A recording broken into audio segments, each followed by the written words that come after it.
Bharatiya Bhasha Pustak Scheme.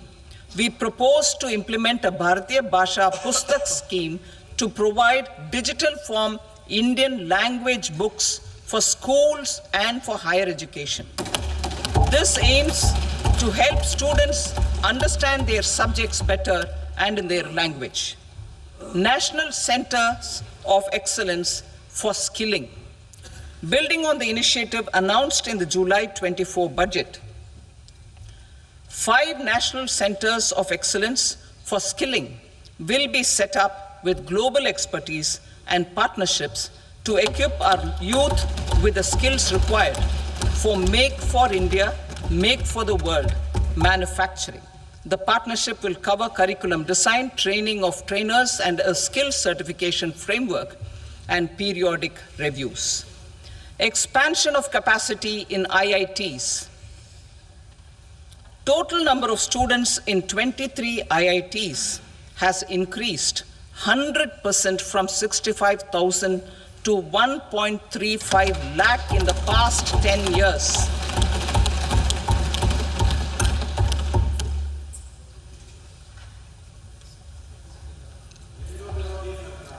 Additional infrastructure will be created in the 5 IITs started after 2014 to facilitate education for 6,500 more students.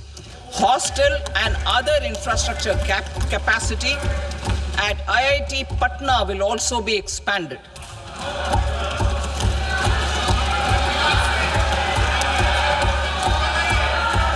Center of Excellence.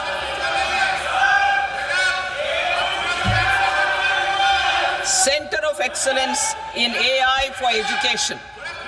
I had announced 3 centers of excellence in artificial intelligence for agriculture, health, and sustainable cities in 2023.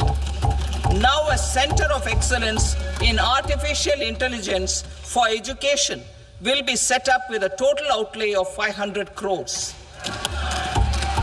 Expansion of medical education.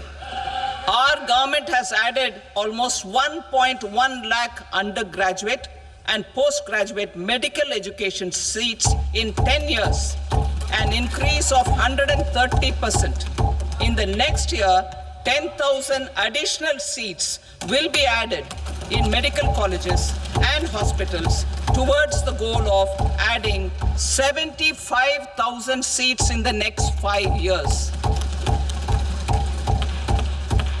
Daycare cancer centers in all district hospitals. Our government will facilitate setting up of daycare cancer centers in all district hospitals in the next 3 years. 200 centers will be established in 25-26 itself. Strengthening urban livelihoods. Our government has been giving priority to assisting urban poor and vulnerable groups. A scheme for socio-economic upliftment of urban workers will be implemented to help them improve their incomes, have sustainable livelihoods, and a better quality of life. PM Swanidhi scheme has benefited more than 68 lakh street vendors, giving them respite from high-interest informal sector loans. Building on this success, the scheme will be revamped with enhanced loans from banks, UPI-linked credit cards with 30,000 rupees limit, and capacity building support. Social Security Scheme for welfare of online platform workers. Gig workers of online platforms provide great dynamism to the new age services economy. Recognizing their contribution, our government will arrange for their identity cards and registration on the e-Shram portal. They will be provided health care under PM Jan Arogya Yojana. This measure is likely to assist nearly 1 crore gig workers.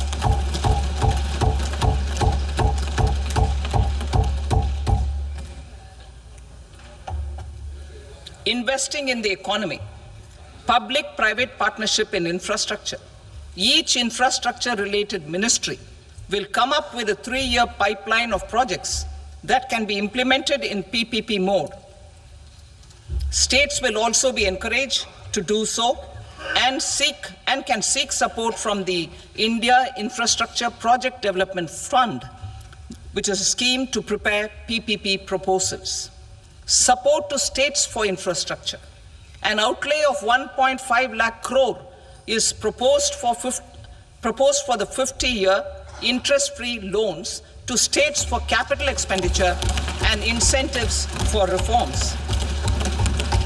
Building on the success of the first asset monetization plan announced in 2021, the second plan for 2025 to 30 will be launched to plow back capital of 10 lakh crore in new projects. Regulatory and fiscal measures will be fine-tuned to support the plan. Jal Jeevan Mission. Since 2019, 15 crore households representing 80% of India's rural population have been provided access to portable tap water connections. To achieve 100% coverage, I am pleased to announce the extension of this mission until 2028 with an enhanced total outlay. The mission's focus will be on the quality of infrastructure and O&M of rural piped water supply schemes through Jan Bhagidari. A separate MOU or separate MOUs will be signed with the states and union territories to ensure sustainability and citizen-centric water services delivery. Urban sector reforms. Building on the July budget proposals, urban sector reforms related to governance, municipal services, urban land and planning will be incentivized. Urban Challenge Fund. The government will set up an Urban Challenge Fund of 1 lakh crore rupees to implement the proposals for cities as growth hubs, creative redevelopment of cities, and for water and sanitation purposes announced in the July budget. This fund will finance up to 25% of the cost of bankable projects, with a stipulation that at least 50% of the cost is funded from bonds, bank loans, and PPPs. An allocation of 10,000 crore is proposed in 2025-26. Power sector reforms. We will incentivize electricity distribution reforms and augmentation of intra-state transmission capacity by states. This will improve financial health and capacity of electricity companies. Additional borrowing of 0.5% of GSDP will be allowed to states contingent on these reforms. Nuclear energy mission for Vikasit Bharat. Development of at least 100 gigawatt of nuclear energy by 2047 is essential for our energy transition efforts. For an active partnership with the private sector towards this goal, amendments to the Atomic Energy Act and the Civil Liability for Nuclear Damage Act will be taken up. A nuclear energy mission for research and development of small modular reactors with an outlay of 20,000 crore will be set up. At least 5 indigenously developed small modular reactors will be operationalized by 2033. Shipbuilding. The shipbuilding financial assistance policy will be revamped to address cost disadvantages. This will also include credit notes for shipbreaking in Indian yards to promote the circular economy. Large ships above a specified size will be included in the infrastructure harmonized master list. Shipbuilding clusters will be facilitated to increase the range, categories, and capacity of ships This will include additional infrastructure, facilities, skilling, and technology to develop the entire ecosystem. Maritime Development Fund for long-term financing for the maritime industry, a maritime development fund with a corpus of 25,000 crore rupees will be set up.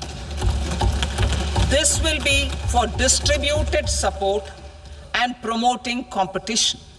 This will have up to 49% contribution by the government, and the balance will be mobilized from ports and from private sector. UDAN regional connectivity schemes. UDAN has enabled 1.5 crore middle-class people to meet their aspirations for speedier travel. The scheme has connected 88 ports, airports, and operationalized 619 routes. Inspired by that success, a modified UDAN scheme will be launched to enhance regional connectivity to 120 new destinations and carry 4 crore passengers in the next 10 years. 4 crore additional passengers in the next 10 years. The scheme will also support helipads and smaller airports in hilly, aspirational, and northeast regional districts.